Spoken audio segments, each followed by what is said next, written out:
মইতো মোৰ আইজনী মোৰ জীৱনৰ শ্ৰেষ্ঠ গুৰু হিচাপে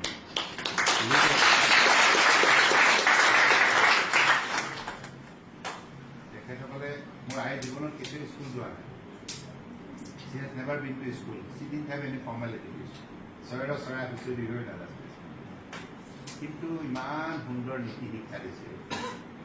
যিটো কাম কৰিব নালাগে সমাজে বেয়া পায়, তাই কৈ দিয়া এইটো কাম নকৰিবি, এনেকৈ মানুহৰ কথা নকবি, এইবিলাক কৈছিল। পিতায়ো খুব শৃংখলাবদ্ধ আছিল। আমাৰ খেতিয়কটো আমি খেতি কৰিব। পিতাইৰ পৰা মই দেখিছোঁ যে জীৱনত খুব শৃংখলাবদ্ধভাৱে কাম কৰিব লাগে, সেই শিক্ষাটো পিতাই দিছিল। আৰু আয়ে মানে সকলো, মই ঘৰৰ আটাইতকৈ সৰু ল'ৰা আছিলোঁ, বেছিকৈ মৰম পাওঁ। আইৰ লগত সেই ঘনিষ্ঠতাটো চবেই থাকে ন, মাতৃৰ লগত কি কয়, পিতৃক অলপ কিছুমান কথা ক'বলৈ ভয় লাগে। আইক চব কথা ক'ব পাৰি, কান্দি পেলাই অভিযোগ দিব পাৰি, চবেই গতিকে তেনেধৰণে মোৰ আয়ে বহুত বেছি সহায় কৰিছে। সেয়াই মাতৃ মই ভাবোঁ শ্ৰেষ্ঠ। আমি ৰাতিপুৱাৰ পৰা গধূলিলৈকে তেওঁলোকক এইটোৱে শিকাওঁ দিওঁ, আমাৰ বেছিক এডুকেশ্যনেই হ'ল যে মা আৰু পিতাই ভগৱান। আমি নামঘৰত যে লৈ যাওঁ, এতিয়া প্ৰথম যিটো তেওঁলোকক মেডিটেশ্যন কৰাওঁ, ওমটো উচ্চাৰণ কৰি তাৰপিছত চকু মুদি 1 মিনিট মেডিটেশ্যন কৰিব দিওঁ, মা দেউতাকক মনলৈ আনো নামঘৰলৈ, তাৰপিছত ব্ৰহ্মা আদি কৰি লৈ ভগৱান। হয়, মাতৃ পিতৃ হৈছে শ্ৰেষ্ঠ গুৰু আৰু আদি গুৰু বুলি কয়, হয়নে? আৰু আমাক জন্ম দিয়াৰ পাছত আটাইতকৈ বেছি যদি টোপনি ক্ষতি কৰি পেলাই কোনোবাই যদি জীৱনটো অতিবাহিত কৰা, সেইগৰাকী হৈছে মাতৃ। হয়নে? কেতিয়াবা নৰিয়াত পৰিলে শিশুটো গোটেই নিশা কান্দি কান্দি বিভিন্ন ধৰণে চেষ্টা কৰি পেলাই সজীৱ কৰিবলৈ চেষ্টা কৰে। এই কণ্ট্ৰিবিউশ্যনটো আমি জীৱনকালত পাহৰিব নালাগে। তোমালোকে জীৱনত এটাই মনত ৰাখিব লাগে, মাতৃ পিতৃক যদি অৱহেলা কৰা সফলতাৰ দুৱাৰ দলি কিহৰ স্থানত উপনীত হয়, তেতিয়াহ'লে তোমালোকক কিন্তু ভগৱানে কেতিয়াও পিন্ধাই নকৰে। আৰু তোমালোকৰ এইটো এটা প্ৰাইম টাইম। আৰু চোৱা, ঈশ্বৰ কিমান দয়ালু, তোমালোকৰ মাতৃ পিতৃ আশীৰ্বাদত আজি ৰাষ্ট্ৰীয় ৰাজধানীলৈ আহিছে আৰু কেইবাটাও ঠাই ভ্ৰমণ কৰিছে। এইবিলাক লিখা থাকিব লাগিব কপালত।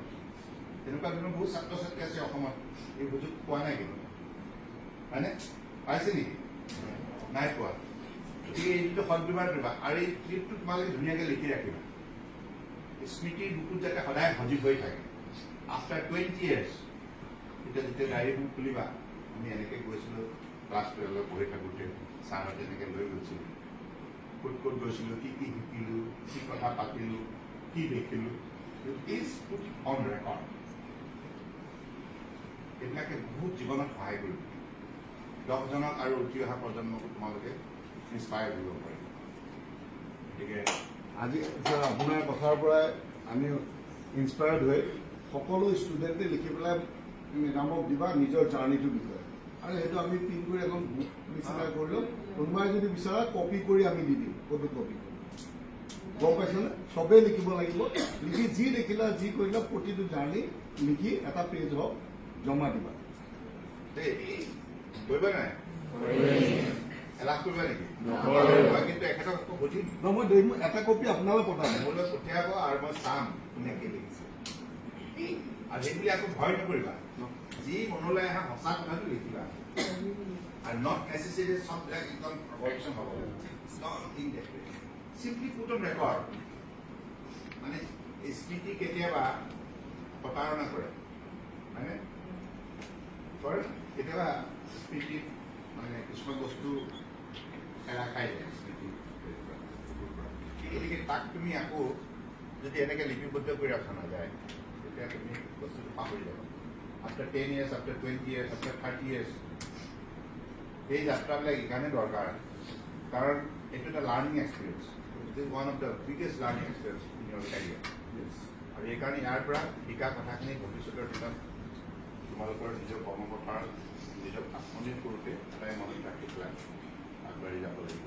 আৰু এটা কথা মই ক'লোঁ, আই নট টেক মাছ টাইম, মোৰ দুটামান আৰু হেৰি হৈ আছে। এই আছে নাই ৰিফ্ৰেছমেণ্টবিলাক আছে নাই? কিবাকে সৰু আৰু প্ৰতিজনে পাইছে নাই? টাইমটো তোমালোকে মেনেজ কৰিবা টাইম ভগৱানে কৈছে যে মই সময়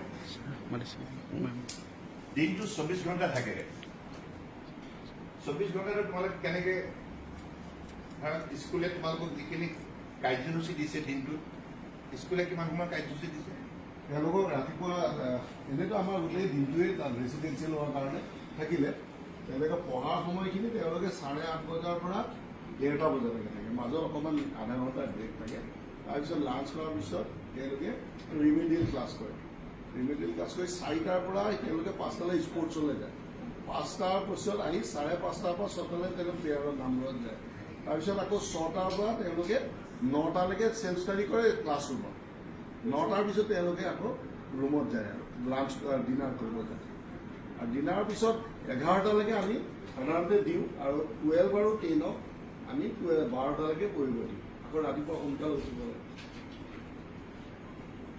24 ঘণ্টাটো ঠিক কৰি ল'ব লাগে আৰু সময় যদি তুমি ভালকে মেনেজ কৰিব পাৰা সময় যদি সদ্ব্যৱহাৰ কৰিব পাৰা তোমাৰ সফলতা নিশ্চিত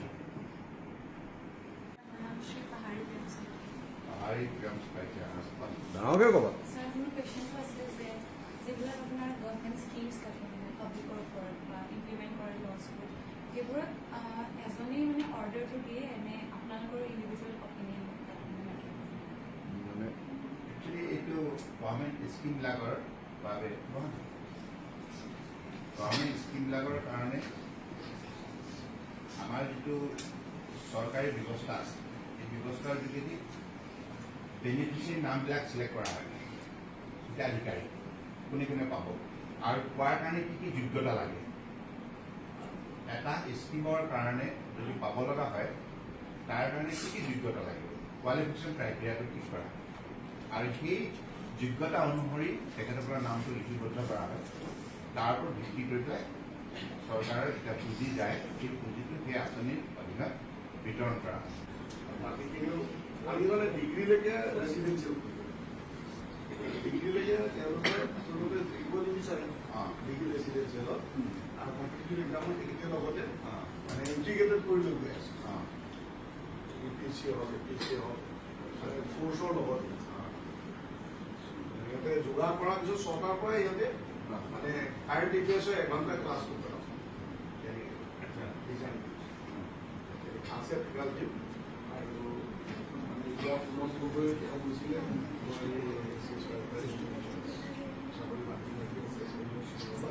তেওঁ আমাৰ লগত এছ'চিয়েট হৈছে আৰু ইয়াৰো ফেকাল্টি দিল্লী ইউনিভাৰ্চিটিৰ পৰাও যায়